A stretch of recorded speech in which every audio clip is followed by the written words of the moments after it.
चलिए अनुपात और समानुपात का लेक्चर नंबर 2 शुरू करते हैं। Lecture number 2। देखिए इसमें क्या है, पिछले में हम जब बता चुके हैं कि रेशियो क्या चीज़ होता है, सब कुछ परिभाषा दे चुके हैं। उसके बाद हम आगे चलते हैं, इसमें बढ़िया बढ़िया सवाल बताएंगे जो एग्जामों में पूछा जा रहा है। अब देखिए, जैसे एक हमने सवाल लिख दिया कि 300 रुपये को ए बी सी में इस प्रकार बांटिए कि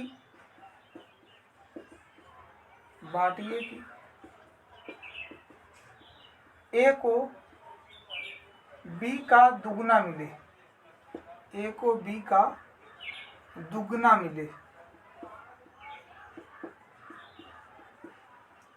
और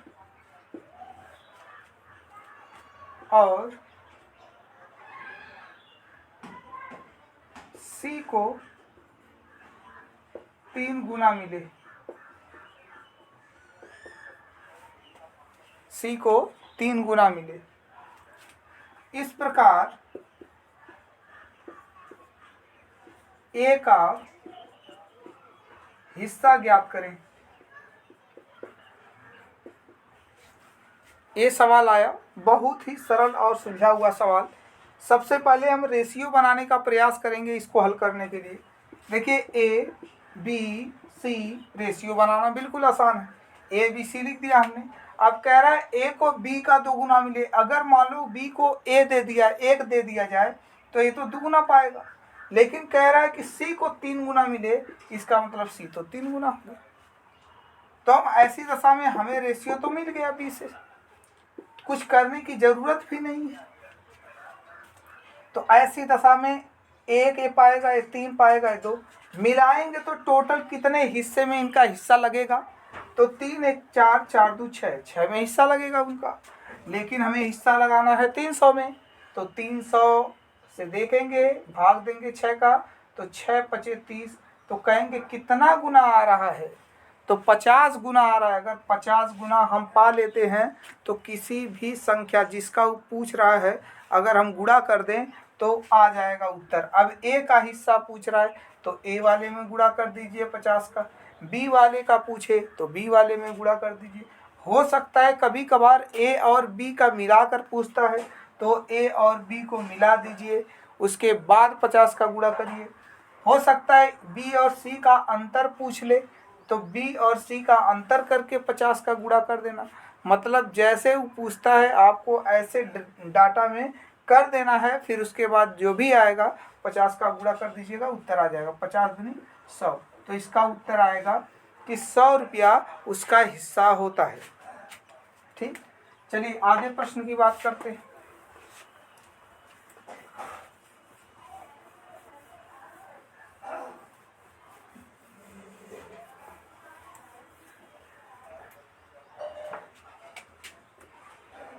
कह दिया जाए जैसे 1200 रुपये को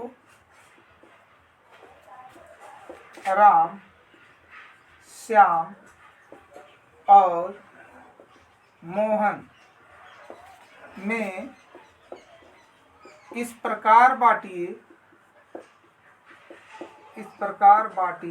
कि राम को सोहन का 1/4 मिले और सोहन को मोहन को, देखिए गलती हो गया, राम को श्याम का 1/4 गुना मिले और श्याम को मोहन का 1/3 भाग मिले। तो इस प्रकार बंटवारे में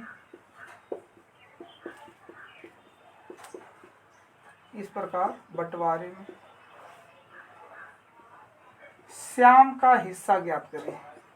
श्याम का हिस्सा ज्ञात करें। हमें लगता है ऐसे जितने भी प्रश्न आएंगे आपका गुना वाला, इसको देखने के बाद कोई कमी नहीं रह जाएगी। आप केवल ध्यानपूर्वक कंसंट्रेट करके इसको देखिए। जैसे राम लिखा हुआ है, राम लिख देते हैं। फिर क्या लिखा हुआ है, श्याम लिखा हुआ है, श्याम लिख देते हैं। ठीक। अब ऐसे में पहले इनका रेशियो देख लेते हैं क्या है। एकदम इत्मीनान से बनाना आप सीखिए। राम और श्याम के बीच जो रेशियो है, कह रहा है श्याम का 1/4। तो श्याम अगर 1 होगा, श्याम अगर 1 होगा तो 1/4 राम होगा।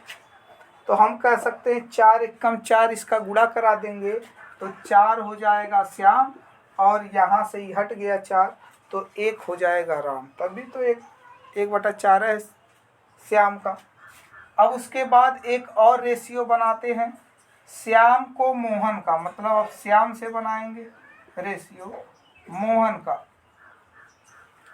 जब श्याम का मोहन से रेशियो बनाएंगे तो लिखा हुआ है मोहन का 1/3। तो मोहन अगर 1 होगा तो 1/3 तो यही हो जाएगा। अब बताइए कि 3 का इसमें गुणा कर देंगे तो 3 एकम 3 और यहाँ पर 1 हो जाएगा। अब हम इन्हें एक लीनियर यानी एक लाइन में लाना सीखे हुए हैं। तो क्या करेंगे, यहाँ पर देखिए, इसको हल करने के लिए हम लिखेंगे यहाँ पर राम, श्याम और मोहन। राम, श्याम और मोहन। तो राम और श्याम का कितना है, 1:4।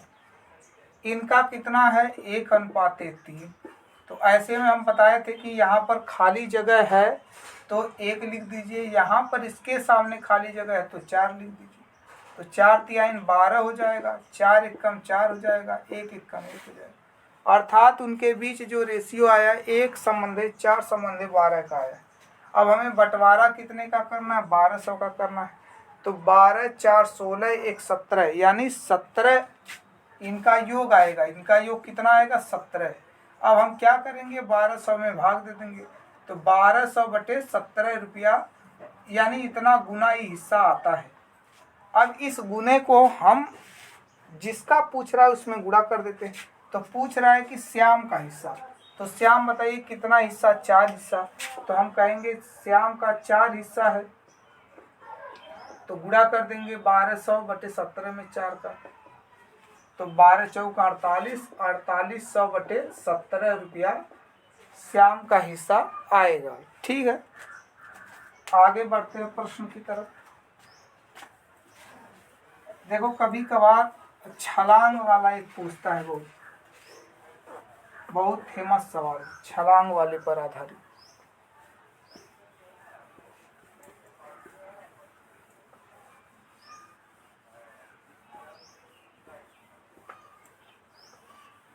ठीक, देखिए लिखा हुआ है, इसमें देख लेते हैं।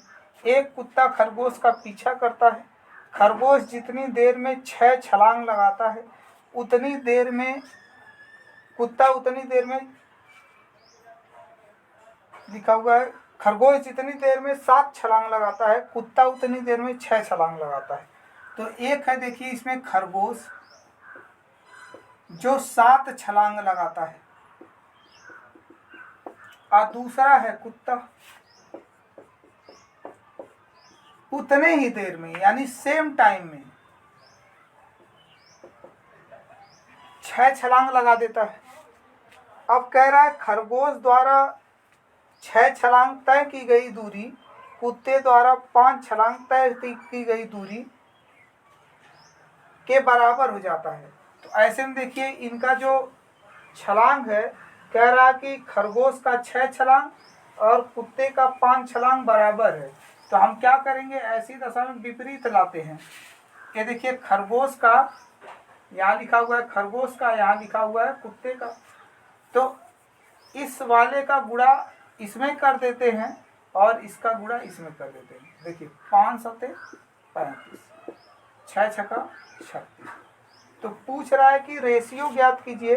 तो बताइए कितना रेशियो आया, 35:36। ये बहुत फेमस सवाल है, इसको ऐसे ही किया जाता है। फिर एक बार समझा देते हैं।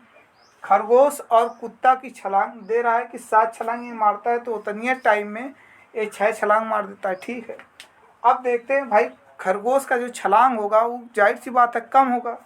तो ये जब ले 6 जितना 6 छलांग लगाता है कुत्ते का 5 छलांग उसके बराबर हो जाता है। तो ऐसी दशा में कभी आ जाए तो आप इस कुत्ते वाले छलांग का गुणा ले जाकर खरगोश वाले में कर देना और खरगोश वाले का गुणा कुत्ते वाले में कर देना, आ जाएगा। ठीक, अब समझ में बात ये नहीं आ रही कि ऐसा कैसे, ये इन्वर्स कैसे हो जाता है। इसके लिए हम टाइम देख लेते हैं। 5 कूद, इसका 6 कूद, एक कुत्ते का है, एक खरगोश का है। तो हम दूरी तय करवा लेते हैं कि कितनी दूरी, मान लो 30 जाना है तो 5 छक्का 30 और 6 पचे 30। यही इन्वर्स जाकर गुणा होता है 6। देखिए अब इन्वर्स जाकर गुणा होगा। अब इसका कुत्ते का कितना पहले छलांग था, तो 6 × 6 = 36 और उसका 7 पचे 35, इसमें 7 का गुणा हो जाता है, इसीलिए इन्वर्स हो जाता है। ठीक, आगे की ओर बढ़ते हैं। सवाल देखिए बहुत आता है, कंडीशन पर आधारित अनुपाती ज्ञात करना। अगला देखते हैं, अनुपाती ज्ञात करना। अब अनुपाती ज्ञात करने में कई प्रकार के अनुपात आते हैं। देखिए हम दिखा देते हैं पहले। एक तो आएगा आपका प्रथमानुपात या प्रथमानुपाती ज्ञात करना। दूसरा आएगा मध्यानुपाती, फिर आएगा तृतीयानुपाती,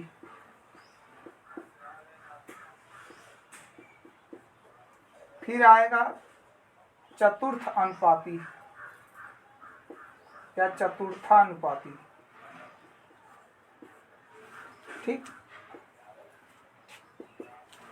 अब देखिए इसी 4 प्रकार के कंडीशन इतने ज़्यादा घूमते रहते हैं, इतने ज़्यादा लोग सूत्र भी इसमें बता देते हैं कि याद पहले तो सूत्र ही करने में हालत ख़राब हो जाती, फिर उस सूत्र को रखना कहाँ है ये भी एक परेशानी हो जाती है। तो ऐसे में इनका आपको सूत्र याद करने की ज़रूरत भी नहीं है। हम कॉन्सेप्ट आपको एक देंगे, एक ही सूत्र का कॉन्सेप्ट केवल देंगे, ये चारों के चारों याद हो जाएंगे और चारों कभी भी भूलेंगे नहीं। आप जहाँ भी इसको जब चाहें जितने समय में आप प्रैक्टिस किए रहिएगा उतने ही कम समय में ही लगेगा। जो मेथड हम बताने जा रहे हैं, पहले जितना समय लगता था अब उतना समय नहीं लगने लगे, तो हम सभी का बताएंगे इसमें। ठीक है, चलिए सिखाते हैं, बारी बारी सिखाते हैं भाई इसको। जैसे मान लो कि 9 और 16 का हमसे अगर मध्यानुपाती पूछ ले, तृतीयानुपाती पूछ ले, ऐसे पहले 9, 16 का प्रथमानुपाती ज्ञात करो। चलो एक सवाल बना, प्रथमानुपाती ज्ञात करो किसका, 9 और 16 का। हम क्या करेंगे, हमारे पास देखिए एक सिस्टम होता है। क्या होता है उसका, मध्य पदों का गुणनफल। देखिए जैसे हम कह दें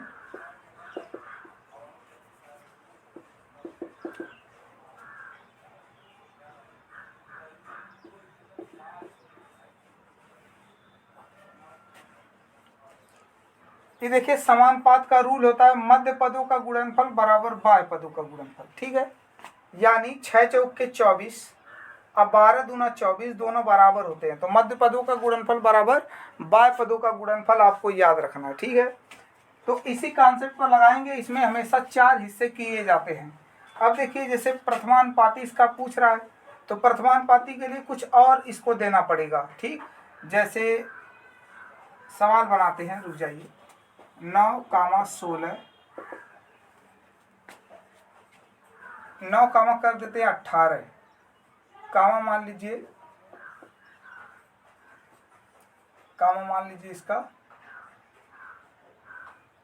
चलिए 32 कर देते हैं। ठीक, का प्रथमानुपाती ज्ञात करने के लिए 3 हमें दिया रहेगा। ठीक है, हमने 2 दिया था, केवल कितना दिया रहेगा, 3 दिया रहेगा। अब बताइए प्रथमा में मतलब कि ये तीनों एक सिस्टम में है, आगे हमें प्रथम पर कुछ पूछ रहा है तो प्रथम पर लगा देंगे, द्वितीय पर पूछेगा द्वितीय पर लगा देंगे, तृतीय पर पूछेगा तृतीय पर लगा देंगे। तो हम क्या करेंगे ऐसे में, यक्स रेशियो 9 असमानुपात यानी प्रोपोर्शनल 18 अनुपात कितना हो जाएगा 32। अब इसमें क्या करेंगे, इसका इसमें गुणा कर देंगे, इसका इसमें, तो 32 x बराबर 9 गुणे 18, x बराबर 9 गुणे 18 बटे में 32।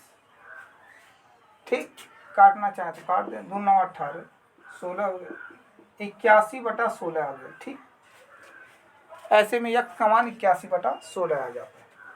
अब हम आगे क्या बात करेंगे, अगर हमें द्वितीयानुपाती या मध्यानुपात पूछता, दोनों बात एक ही होती, चाहे द्वितीयानुपात पूछे चाहे मध्यानुपात पूछे। ऐसे में हम देखिए किसका इस्तेमाल करते हैं, यही कॉन्सेप्ट। अगर मान लीजिए कि हम दे दे सवाल है कि 9,16 का मध्यानुपाती ज्ञात कीजिए, मध्यानुपाती ज्ञात करो। तो ऐसे में देखिए 9 और 16 दे रखा है, तो 9 अनुपात 16 हो जाएगा। लेकिन जैसे समानुपात मारेंगे तो इस चीज का कह रहा है कि मध्यानुपात, तो मध्यानुपात कहाँ पर यक्स हम करेंगे भाई, तो बीच में करेंगे। तो लिखेंगे 9 अनुपात x समानुपात 16 अनुपात। अब देखिए गड़बड़ी हुई, एक बार इसका इससे होगा इसका इससे होगा, तो 9 अनुपात x अनुपात 16। ठीक है, यानी जो रेशियो इसका इसके साथ वही इसका इसके साथ होगा। अब x का x में गुणा करेंगे x स्क्वायर, और 9 गुणे हो जाएगा 16, तो x बराबर रूट में 9 गुणे 16 हो जाएगा। x बराबर 16 9 144, अर्थात कितना हो जाएगा 12। कहने का मतलब है कि अगर बीच में उस संख्या आ जाती है तो इसको हम लोग 2 बार प्रयास करते हैं लिखने का। क्यों? क्योंकि जो अनुपात इसका इसके साथ होता है वही अनुपात इसका इसके साथ होता है। ठीक है, तो ऐसे बना लेंगे। आगे देखिए, प्रयास करें इसको समझने का, समझ में आएगा धीरे धीरे। जैसे 9 हो गया, फिर 16 हो गया, 9 हो गया, मान लो इसके बाद 15 हो गया। ठीक, इसको कितना कर दे, 5 कर दे, चलो 5 हो गया, 15 हो गया, इसका 45 कर देते हैं। कहते इसका चतुर्थानुपाती ज्ञात कीजिए, तो चतुर्थानुपाती में बताओ लास्ट में यानी चौथे स्थान पर हम यक्स को रखेंगे। अब ऐसे में रेशियो आप लगा लीजिए। ठीक, तो इसका इसमें गुणा इसका इसमें, 5x बराबर 15 गुणे 45, तो 5 3 15 हो जाएगा। यक्स बराबर 3 5 15 और 3 4 12 13, कितना हो जाएगा 135। तो 135 इसका हो जाएगा। तृतीयानुपाती ज्ञात करने के लिए आप तीसरे स्थान पर उसको रख दीजिए। जैसे हम कह दें 4,8 का तृतीयानुपाती ज्ञात कीजिए, तो कहेंगे 4,8 कामा यक्स, 4,8 यक्स।